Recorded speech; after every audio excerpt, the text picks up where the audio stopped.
Terraria has a new special seed known as the dualdungeons seed. This special world type is completely vanilla, and as you can see, it turns almost the entire world into a massive, spiraling dungeon.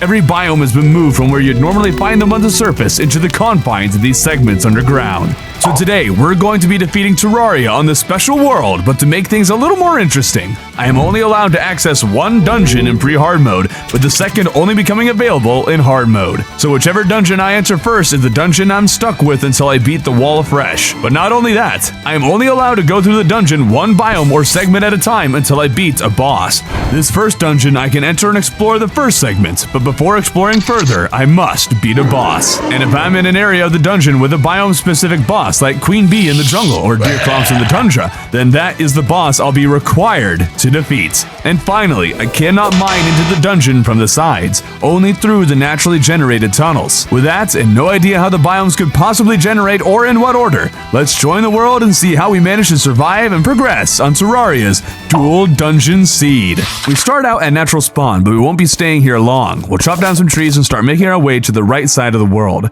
There's some initial loot on the surface, and surprisingly, a natural cave. There's a boulder over here. Hold up. Gotta get that before I die to that. Wait, this is a ghost boulder.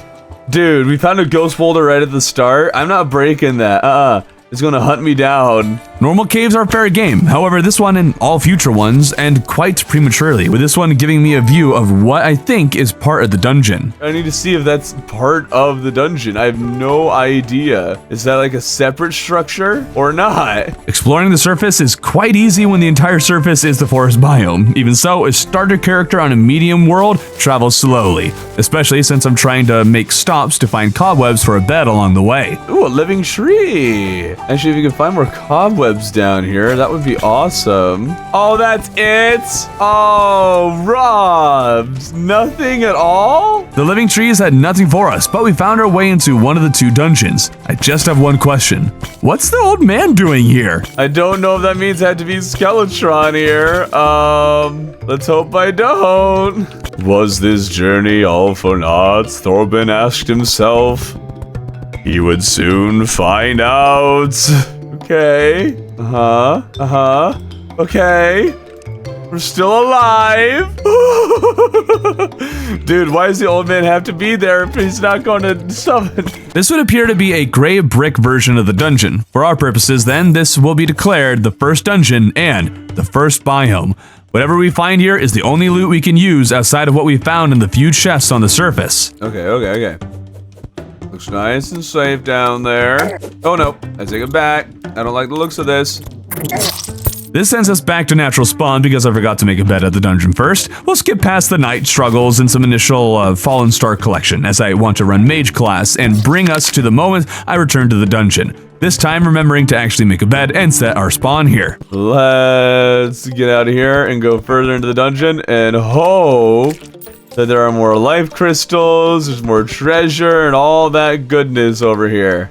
One of these questions was answered immediately with a life crystal being out in the open and easily attainable. Wait, is that an enchanted sword? I may be playing mage, but we're going to use whatever we find until we can actually build out that class. This gray brick area thus far would appear to have intermittent spider caves while spawning primarily black slime, skeletons, and bats. Oh, gold treasure chest. Hermes boots. The early loot is actually phenomenal, with a spider hook in this chest and a cloud in a bottle in the one immediately after. Dude, we're actually getting all the good loot right from the start. What a good luck run. Now that I've said that, we're absolutely going to get destroyed by bad luck. But it wasn't actually bad luck I'd stumble upon, but rather the realization that my luck wasn't as good as I thought it was, because it turns out cloud in the bottles and Hermes boots are a dime a dozen down here. A blood moon is literally the second night, my guy. But actually, we did farm the blood moon a bit, and perhaps my luck really is quite good now. Money trough. Let's go. Tractor's necklace would be really not. Oh, there it is. Okay. Back in the gray brick dungeon, we find out living trees also spawn down here, and this chest happens to have a finch staff inside. But this is where we encounter our first hurdle. Some of the connecting tunnels are blocked by massive piles of silt, and removing them with a little pickaxe takes forever, even when trying to utilize torches to speed up the process. You guys saw that. What? There's shimmer over there? The guide found the shimmer. Apparently, he has access to it. How did you get there, my guy? Clearing the silt took a while, and trust me when I say silt is going to be a consistent problem. That's a lot of pressure plates. I want to know what happens. Whee! Oh. That was actually, well, that's a lot of silt. That's kind of nice. It's just now we're dead. The thing with silt is that we don't have access to any ores down here, and it would seem that the silt might be here on purpose, for, well, that purpose. It's just a question of how hard it's going to be to find an extractinator. We'll see if we need to mine around the regular underground or not to get some basic ores and gems. On the bright side, as someone who's going to play mage, it's great to see that these ruby things are lying around at the very least, and also check it out, the shimmer is nearby. Let's go, shimmer. We chose one that has shimmer in it. Where are we going? What the heck? They're all over here? Why are they all over there? Oh, Crimson, I'm not allowed to be here. Well, we know the next biome we're going to have to face. Brain's going to have to be our second boss. I guess it's not the worst it could be. Every time we get sent back, we have to make the run back the old-fashioned way, through the tunnels, with that occasionally leading to finding tunnels I'd missed or skipped over. We're getting a decent number of spider caves, just none that have actual spiders in them. We're also finding all this silt, but no extractinators. Sometimes these silt deposits block off alternate routes through the dungeon, so clearing the path will make it easier when we need to go through here again. It just takes a hot second to remove them. And yes, I can mine through the gray brick, but in the spirit of the challenge, we will not be doing that. Or at least, we'll try to avoid it, because I wasn't paying attention and fell through the shimmer again. We'll just mine back up to the shimmer real quick. Okay, now let's get rid of the spikes up here. I don't know why I didn't just, build a bridge over the shimmer, but it's fine. That Ethereum section was not even the only one. There are others along the path, and the NPCs are hanging around one that I still haven't found yet. How do I get further into the dungeon? I see that there's more down there. Wait, is the dungeon did it not generate right? Without bulldozing the gray brick, the only way to further explore this dungeon is to carve a path through a massive silt deposit, but at least clearing out all of this won't be a complete waste. Extractinator, oh finally! And on the other side of that silt happened to be where the guide was hanging out. Hi guide. How did you get down here? What the heck? There's no access. How? How, you magical man, did you get down here? If you look around, you might notice that it fulfills all the requirements of an NPC house. Who knew to find a naturally spawn-suitable house, all you needed was a special seed? And he's really determined to keep shimmering himself. Mr. Guide, you can stop now. Thank you. We'll set up 2 houses. I may not be able to mine through areas of the dungeon to make travel faster, but pylons are not off limits at all. For now, we'll explore a little... Dude, I just made you a house! How are you already shimmering yourself? Bro, stop it! There are no doors!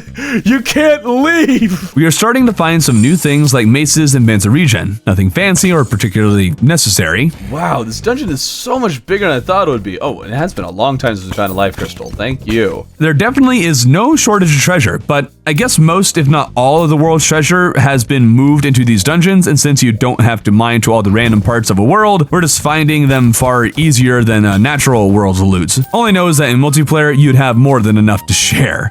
Pockets full of loot, we come to the end of the gray brick section of the dungeon. There it is.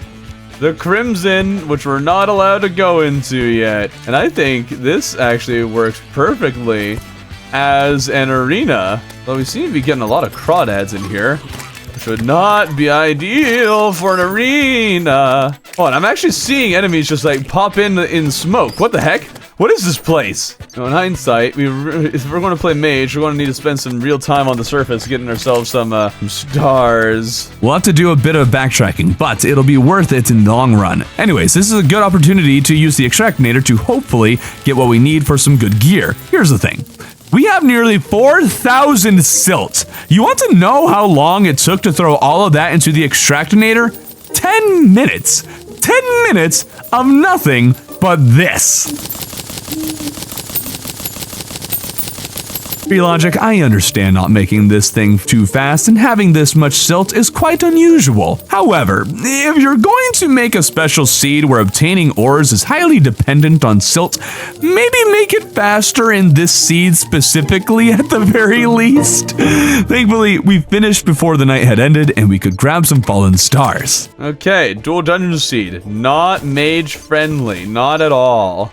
I was kind of hoping that there would be a ocean dungeon or something there. That would have been really cool. You had the opportunity right in front of you. You didn't add Atlantis, dude. We got a few mana stars and crafted a diamond staff and amber robe from our silt loot. While doing this, the slime rain happened. I did farm the slimes, but also decided to not count King Slime as a boss that'd free up the crimson. Little did I know, making that decision didn't even matter. Oh, no, that's not good. That's really not good. Okay. We're going to lose to King Slime. Oh. We don't go underground just yet. I wanted to check out the left side of the world before going through the whole dungeon. And good thing I did too, because there's a desert pyramid out in the open to loot. Flying carpet. When was the last time I got a sandstorm in the bottle, dude? It's always flying carpet. This isn't quite the desert biome, so we're free to loot this, although there are some desert enemies. The proper desert biome is underground with every other biome. Checking out the regular caves, we notice the tundra is down here, meaning it must be part of the second dungeon, and so we can't access that biome until hard mode. Also, there was a friendly boulder down here. As for the dungeon, it was the one with the skull face, which I haven't seen up to this point. Very cool. And the ocean over here has water walking boots. That's more than enough exploring and upgrading. Time to return to the end of the gray brick section to challenge the eye to a battle and progress to the next section. Along the way, we shimmer the friendly boulder pet into the rainbow friendly boulder pet, which seems a lot more helpful and less likely to cause a heart attack. I have plenty of ice summons, but as it turns out, I wasn't the only one thinking to fight. Oh, an evil presence is watching me. Hold up, can it spawn down here? We put down the cave pylon here, and no, we're not shimmering it because this isn't an actual aether biome, just a random room with some shimmer in it, so the shimmer pylon wouldn't actually work. I was thinking I'd quickly make sure the forest pylon is working before continuing, but it's based on the fact that the eye was waiting to spawn. Oh, hi. Well, we can fight him here, I guess. We are in the dungeon thing, which is kind of cool. I didn't mean to summon you. You mind fighting me a little bit later? Would have been cool to fight it in the underground area, but oh well, this works quite nicely, I think. First boss down. The next section of the dungeon is unlocked. Let's see what we're in for. That just spawned out of nowhere. That's kind of terrifying. Oh, there's treasure chests here. Oh? What kind of loot are we going to get? Flare gun. The next chest had a cloud in a bottle. I was hoping for like different chest loot. Hopefully it's not just all the same stuff. Unfortunately, that is exactly the case. As far as I can tell, the loot is no different, except for maybe some of the potions you can find. That aside, there's one major difference of this section. Holy cow, there's spiders everywhere. We'll see more spiders in a moment. For now, I need to get through this crimsand because instead of silt, I have this less useful crimsand to mine through certain sections. Now, the spiders. There are spiders everywhere now. Oh my god. Oh my goodness. They're everywhere. Holy cow. Why? Why are there so many spiders? I love that there are spikes. Like, you felt it necessary to add spikes to the crimson. Oh, that is gross. Oh, this is why I hate the crimson. It's just a tongue, but that's so nasty, man. I should have made a gravedigger shovel forever ago to get through these silt and out crimson tunnels. I'll wisen up eventually, but for now I have a crimson filled with spiders to clear.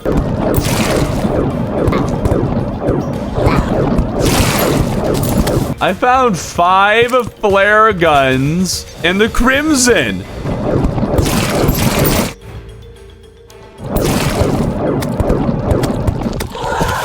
More spiders! Spiders everywhere! Back up, back up, back up, my little spooters. Another flare gun, oh yeah! 8 flare guns.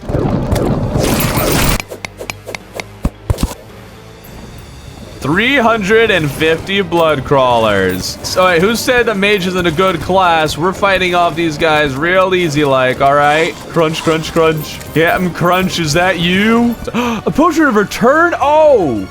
Hot dog! It takes so much longer to get through silt and sand than you think in these dungeons, and we need a few more grave markers to make an ectomist. Who knew that shovels had such a price tied to them, guys. Like, if you go to Lowe's right now to buy a shovel, you have to first jump off of the roof and die repeatedly, and then you can make the shovel. Only then will they allow you to get it. This is also a good opportunity to grab all the sky loots, which, similar to the ocean, I wish they had added a sky island portion to the dungeon. Maybe they need a third dungeon, this one with sky islands, ocean, marble, and granite or something. I think that'd be so cool, and sky islands and oceans really lend themselves to having some fun dungeon design. But the shovel makes life a whole lot easier underground, allowing me to very easily, very super duper easily, reach the end of the Crimson into what looks like a naturally generated brain arena. We've broken 2 Crimson Hearts, and there's the last one we need right next to the arena where a bajillion enemies are spawning, and now that I'm here, I come to a terrible realization. See, vile mushrooms only grow on the surface, so to get those, we need a surface Crimson. The reason we would need those mushrooms would be to craft a Brain of Cthulhu summon. In my entire time in the Underground Crimson, I have encountered maybe 6 Crimson Hearts with 2 already destroyed, and even if I did summon it using only the hearts, the one near the arena is the only one anywhere close to the arena, meaning I need to make a new arena or fight it in the dungeon tunnels elsewhere. So we have exactly 1 attempt to defeat the brain in the arena while also having quick access to that arena without having to create a whole new biome on the surface. And since I have no idea how bad the spawn rates are going to be during the battle itself, considering how awful they are before the brain is summoned, I decided we're going to drink all the potions we have access to ensure this first battle is the only battle. Oh, it's Crimson Rod. Get it. Oh, that's not good. That's really not good, man. Come on. Get out. Okay, get the spiders out of the way, because there's a million of them. Okay, we're recovering. Too bad like, Mage is not super well built to fight the brain. At least not in this phase, but we're managing it just fine. The staff being slow kind of makes it hard to identify which one's the real one. Uh-oh, we're out of mana. Ah, there we go. Woo, I forgot to place, I went over to get the Crimson Rod, almost died doing it, and then forgot to place it, because I'm good, chat, because I'm good at the game, chat. The next biome, much to my relief, is the jungle biome. We can get jungle armor, moon glows for mage potions, anklet of wind for lightning boots against the wall. It's definitely one of the top biomes I could have asked for. It does create a question, where do we put the pylon? The beginning of the jungle biome is the safest bet, but then we'll need to travel through the whole jungle to get to the biome after the jungle, which I'm willing to bet won't be the desert, and we know it won't be the tundra, so we probably won't be able to put a pylon over there. But I guess we can move the pylon on a future date, but we're going to have to go through the entire Crimson again anyways, because I happen to die before setting up that jungle pylon. All is not lost at the very least, because a meteor fell, so we can upgrade to meteor armor, which is even better since the update buffed the space gun, something I thought was totally unnecessary, but will happily take as we blast through the Crimson and make it back to the jungle, which does mean Queen Bee is going to have to be our next boss, by the way. But something that occurs to me is, how am I going to make housing down here? Not like you can break underground jungle walls like this, I think. Am I wrong about that? Even if you can, there's these naturally spawned buildings that have like walls that I can just expand upon and set up a jungle pylon. And we may have just started the jungle area, but there's a beehive right next to the pylon, and since we're in the jungle, Queen Bee is the boss we're required to defeat. Since there's nothing we really need to do to increase our chances against it, we might as well summon it right now and take her down. Let's do it. I thought this would be a nice open area, but instead it's just giving her a lot of places to hide. The battle took a while, and it wasn't uncommon for me to find myself lower on health, but slowly and surely we took down Queen Bee and were rewarded with the bee gun for our trouble. This leaves the rest of the jungle section to explore. Thankfully, I had considerably fewer silt blockages. As for the spawn rates, I'd say the spawn rates aren't as bad as in the Crimson, but I think it might be just as bad. Just now we have greater enemy variety. I also need to remember I have bees now. Bees! Compared to the Crimson, the jungle was a whole lot easier to explore. You just got to worry about the random projectiles much more often, and the off chance that you might make a little mistake. Oh, whoops. Ah! Barely lost that battle, but you know what? I've been quite limited in my mobility, because my accessories are, as of yet, not upgraded because the gosh darn goblin army still hasn't showed up. Okay, let's see if we can get some goblin scouts. I'm not getting a goblin army, and I'm starting to wonder if it doesn't spawn naturally anymore.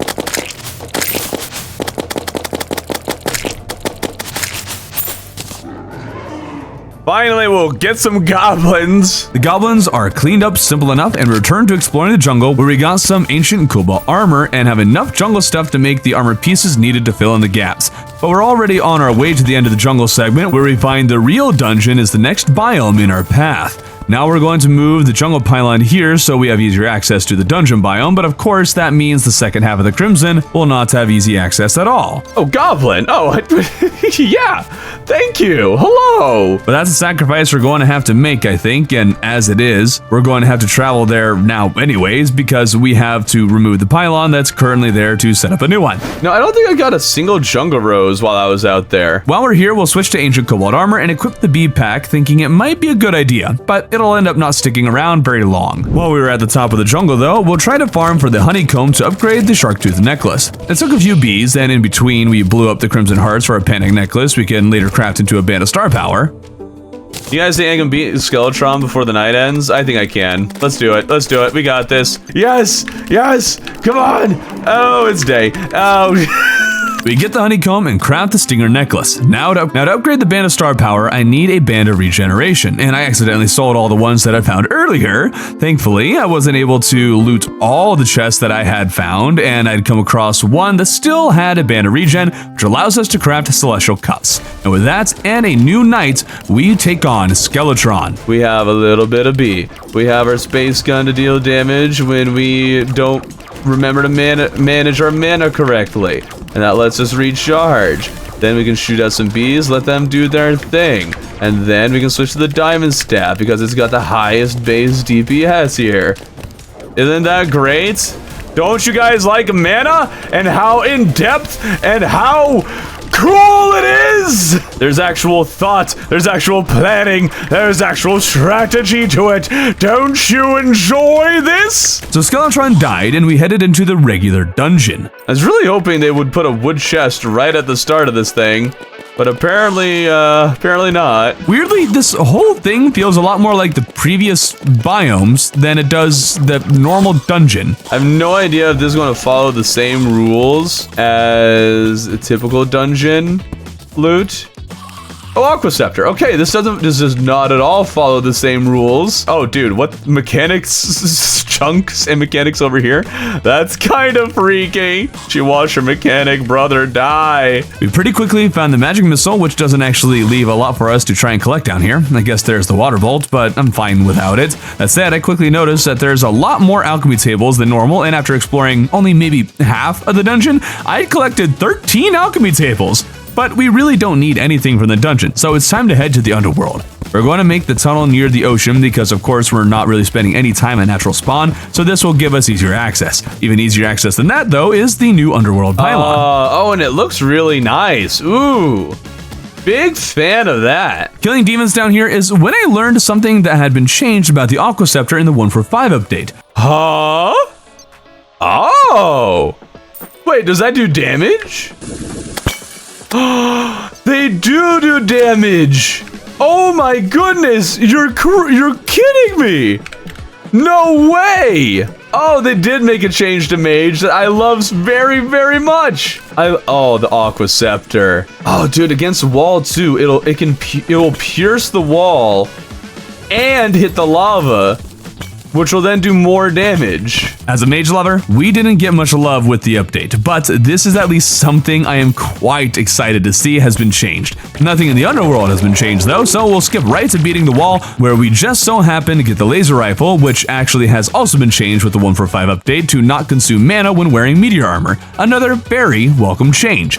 Now, breaking demon altars and mining hard mode ores is usually something we snap right through in early hard mode, but this dungeon seed presents a unique challenge. For one, we don't have a pylon with easy access to the far side of the Crimson. To break altars on that far side, we'll need to brave everything in the middle. On top of that, because of the nature of the challenge I have initiated with this run, we may have access to the second dungeon, but the normal V-shaped hollow in Crimson spawn in hard mode does not happen in this seed. Rather, the hollow has its own segments, presumably in the second yet to be explored dungeon. The wizard thing is in the hollow biome, which means that we need to really start going through the next dungeon but I think the dungeon should follow this. The next dungeon should follow the same rules as before, where we have to beat a boss before we progress to the next one. Only problem with that is that means we can't even get Souls of Light. So, do we still follow that rule or not? Here's what we know. The Tundra and Desert are going to be the first two biomes of the Hollow and then Jungle Temple most likely coming after. That means we have access to the Tundra now. We can make Destroyer summons using just the Souls of Knights, which would give us access to the desert, but then we likely would have to rely on natural spawns or a lucky drop to fight one of the other mechs to get the Hollow Lair. And to clarify, now that I'm in hard mode, we won't be following the biome rules anymore because defeating Deerclops in hard mode to unlock a dungeon segment feels anticlimactic. Oh, the wizard. Oh, handy. Now for the challenge that is mining hard mode ores. We didn't even find a Crimson Altar on our first expedition into the Crimson, and something I noted when going through the biome the first time was that there were not a whole lot of the altars in the first place. We found one and then another on the second trip, but then we explored around for a while and didn't find any more altars. I'm sure there is more, but we'll mine what ores we find along the way, because we've gone nearly halfway through the Crimson with only 2 altars, so I might need to lean more on these earlier ores like Orichalcum than I usually would. After all, we need to clear just about the entire Crimson to find more altars, and I'm a squishy pre-hard mode character with high spawn rates in the underground hard mode Crimson. Oh man, I have to go through all that again. I need more pylons. So rather than jumping right to the 3rd tier ore, we're going to have to collect the 2nd tier Orichalcum just so we have a better chance of breaking the altars needed to get Adamantite or Titanium. On the bright side, spending so much time in the Crimson allows us the opportunity to run into these. We can get a live train off of the first one. That would be huge. Okay, now Mr. Wizard Man, would you mind helping us with this? Oh, he almost got murdered immediately. Sorry for bringing you into the fight, Wizard. I'm sorry. I shouldn't have done it. No, take me instead. Get back, get back. Oh, no. Oh, we got it. And it's fleshed. At long last, we found a 3rd Crimson Altar. Hopefully we can find at least 3 more. Increase how much there is around these parts. We found a 4th one, but had to retreat with a potion return before we lost our progress, and at long last, our first hard mode weapon was crafted. We'll also build some more housing because we need to ensure the wizard has a place to spawn, because if we just so happen to get a blood moon, he'll sell the new killing deck for mage. When we returned, we found a 5th demon altar, but we're near the end of the Crimson already. So we keep mining Orichalcum, and in a moment, I wasn't paying attention, we're forced to restart our Crimson travels. But since we only need to get to the end of the Crimson, I decided to try and travel backwards through the jungle. Maybe it'll be easier. The tunnels here are at least a little simpler to go through. Sure enough, it was easier and absolutely loaded with easy to access Orichalcum. It's still too much getting through the whole jungle without dying, so we upgrade to the pretty pink armor, but the handy little pedal thing for the set bonus comes with a little rather large setback when used in the jungle. Oh, what? Oh, no. No, I don't want to fight Queen Bee right now. I am busy. Wait, did I just summon another Queen Bee? What? How? Where? Focus the one that's low. That'll heal us up. There we go. At least we're not dying. There we go. Okay. It took just over an hour, but we broke a 6th altar and what I think is actually the last Crimson altar that remained in the dungeon. So at long last, we'll focus on mining Adamantite ore. Blood moon! Blood moon! Blood moon! Go here now. Go to the wizard. Go to the wizard. Go to the wizard. Get my killing deck. I want the killing deck. Yes! Oh, it's so beautiful! Oh, I'm so excited. We actually got the mage, the new mage weapon. Yes! Yes! I have no idea how good this weapon actually is, but I'm ridiculously happy to have the new mage weapon in the game, and one that's so fun to use too. Just like most mage weapons, it's also really good to get this because the Meteor Staff and Sky Fracture are completely locked out for us because we can't get Souls of Light. At least they are for the first 2 mechs. Wait, a meteor shower's happening. Huh? See if we see what this meteor shower's about. Oh, what just hit me? Oh, a meteor. Oh, okay, the meteors kill you. Oh, that's good. Okay. So just don't go to the surface during a meteor shower. Good to know. Okay. hardcore runs, big rip if you get a meteor shower. Even if we can't get 2 staples to the pre-mech mage, there is the Flower of Frost and Frost Staff that are obtainable in the tundra that we can farm for. Running over to the second dungeon also let me figure out how the killing deck works. It shoots 1 card, then 1 card forward and backwards, then a spread. And all the while these cards stick into whatever they hit, and after the spread shot, all the cards get summoned back to you, dealing damage to whatever they are stuck to and whatever they hit on the return trip. It's super cool. Why did I hear a cat sound? Oh, Cativa! Hello! We make it to the tundra. Pylon is our main objective, so we can get to this side of the world much faster. We don't really care about the loot down here because all we want are the mob drops, which is where we encounter a problem. See, the Great Brick Dungeon segment had pretty low spawns, sometimes aggravatingly so, and it would appear that it's not unique with this characteristic, and that the first layer of both dungeons have very low spawn rates, and by that I mean almost nothing is spawning in the tundra. I could use battle potions and water candles, but I'm honestly unsure how much it realistically helps, so we're going to need to get a little more creative with the mechs, perhaps just using the killing deck whose capabilities I'm completely unsure of, but I'm confident in them. So we'll take down wyverns for wings and enjoy the simple pleasure of building an arena with the help of roller skates. We tried to get a life drain from this Crimson Mimic, but had no luck, so we'll rely on the Golden Shower and killing deck for the twins, since we got one of their boss summons in a lucky drop. Unfortunately, Rhett's lasers still give me trouble in second phase, and we barely lost the battle. That really sucks, but we have 2 Skeletron Prime summons as well.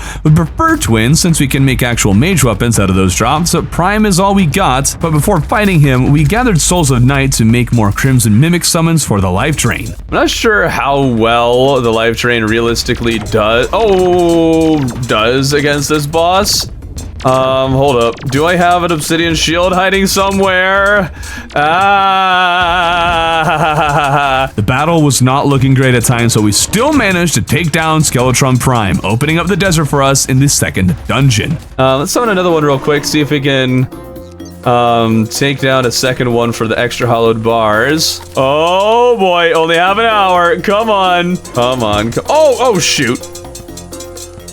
Oh, okay, we got, oh, whoa, oh, it's day. Okay, well. The desert we enter with trepidation, because if its spawn rates are anything like the Crimson's, then we will not be having a fun time. Similar to the other parts of the dungeon, we have silt, or in this case, regular sand, in the way. Now, the issue is that now that we're in the desert, it looks a lot more natural for the sand to be here, and it's hard to tell when the sand is just sand and when it's blocking a tunnel. So for this biome, we might just need to make a few of our own tunnels, and with the Pylon set up, we're ready to blast through this desert once we take down another boss and open up the hollow for ourselves. And bada bing, bada boom, see how it goes. I did just drink it, yes, okay. Oh, what? I didn't know the life drain could do this to Destroyer. Oh, hi, life drain. Where have you been all my life? Oh my goodness! What was that? Guys, has the life drain always done that? Am I crazy? I swear the life drain didn't used to do that, and some of the other weapons I've tried to use to cheese Coiled Up Destroyer no longer work, so seeing this insane performance has me wondering if this is a bug, and if it is, Relogic, you saw nothing. This will make farming a second destroyer for extra bars very easy. I think I'm starting to understand that I've been using the life drain wrong this whole time. I thought you just kind of pointed it in a direction and it kind of targeted things for you. No, you have to hold your mouse actually over the targets.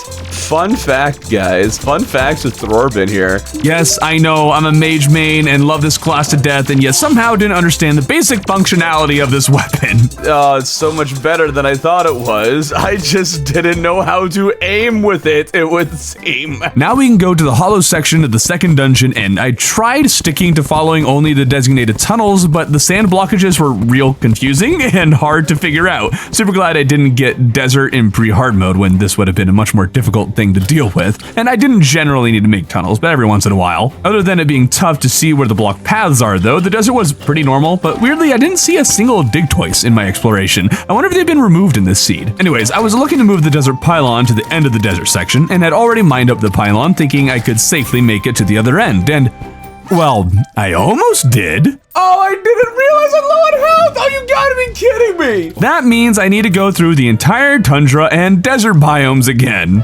So there's this really cool thing that I found called scarab bombs. Screw it.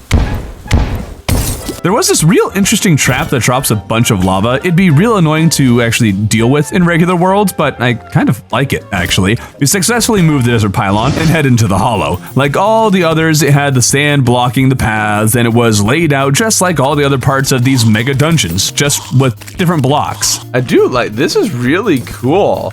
This big crystal area. What we really want from here is the source of light and to set up a pylon. The spawn rates were surprisingly low, not crazy low, but lower than expected, so it was easy to get the pylon set up at the end of it. And now that we had souls of light, and after farming more souls of night, we are ready to craft the rainbow rod and magic harp after we take down the twins. We played it safer, and with the upgrades that we have had from crafting and finding, the life drain, we finished them off and made the new weaponry. Something that's going to be really nice is that the jungle is much more flat than a normal one, and I'm sure it'll be very easy for life roots and bulbs to spawn. Get rid of all the furniture and junk that's blocking all the lovely places for things to spawn. Of course, chlorophyte is also easy to find, and sure enough, it didn't take long to find a life root out in the open. Okay, we found one life root very easily. That's exciting. There are a lot of bushes and other things blocking places for life root to grow, but we find a decent number of them. What we're not finding, weirdly enough, is the Plantera bulb. Just having a strangely hard time getting the Plantera bulb. At this point, I'm just going to have to assume it's going to happen to be the farthest one away from us. If I'm not mistaken, it's guaranteed one to spawn after the last mech is slain. Getting close to the end here. Still nothing. Pretty sure I checked everywhere. Okay, we are this close to the end. Still no Plantera bulb. We're just gonna have bad luck with this, aren't we? I love how there's just a bunch of random chairs there. It's kind of funny. Did we not get a Plantera bulb to spawn in the world? Well, that's quite rude, I must say. Where could it be? Oh, there we go. Jerk. There's a nice area next to the bulb that we can easily explode into what will be a vertical arena. I generally use horizontal ones, so this will be a bit of a different experience, and surprisingly, I found myself really liking the setup. Might need to do vertical arenas more often. Yeah, actually a life drain still coming in clutch for Plantera. Wow. I'm pretty sure the magic harp's projectile speed was increased with the update. I might be wrong, but I think it has been. And I also feel like I remembered it working better against Plantera before the update, but that's fine. Plantera was still an easy kill. Now we can go into the jungle temple area of the dungeon. One last dungeon to explore. Really quickly, we'll farm the hard mode dungeon. Dungeon spirits were not spawning often, and I never saw a diabolist, but I did see a few of the hellfire skeleton dudes, and at least one of those guys who drops the specter staff. The entire dungeon happened to have all of the same background wall, but I saw every type of dungeon enemy at some point, all except that diabolist, so I'm not sure how the spawns work down here or what you can realistically farm for, but specter armor is simple enough to farm for, which brings us to the final part of the final dungeon, the jungle temple, which weirdly has no locked door, so you could enter this thing hoikless pre-boss if you wanted. And weirdly, there were very few traps, even fewer than the regular jungle temple. On top of that, I think spawn rates were lower than they regularly are in the jungle temples. This is what I want the jungle temple to be normally. Ooh. All kinds of different corridors and places to go. Much more explory. And it looks great with all the new resprites and stuff. Okay, there's silt. Why did you feel it necessary to add silt to the jungle temple? That wasn't necessary, Real Logic. You could have just let us have fun exploring the temple. But no, we would add silt. You know, it looks like this just kind of goes to this one tiny room. Yeah, that was worth it. That was worth my time, silt. It does feel like there's not a lot of traps. It's really making me let down my guard. It's because I don't expect there to be traps anymore. There's a lot I really like about this version of the jungle temple, but it's missing a lot of the staples of the temple that I'd want back. Even the small golem room, because this one ends with the single biggest golem arena I have ever seen. I think we're just not going to build anything here and just rely completely on what's already in the space, because that just sounds fun. Of course, this much room makes Golem very easy to defeat. Heat ray? Oh, we actually got the heat ray in the first one. Dude, we're actually getting crazy good luck. Awesome. All right, we're good on Golem. Oh, well, Now we know where the cultists are spawning. The other dungeon didn't have the old man or the cultist, so if I were to wager a guess, the dungeon that has the old man is going to be the one with the gray brick dungeon first, and all worlds of the seed likely follow the same layout, while the dungeon without the old man starts with the tundra and so on and so forth. So if you take on this world or challenge yourself, you can probably make a pretty safe bet on what you're going to get into if you see the old man on top. I guess we chose the right dungeon to go into first. But with that, everything else we're going to face is on the surface, so the seed isn't going to make much of a difference for the rest of the run unless the pillars just so happen to spawn underground. All right. Where are the pillars?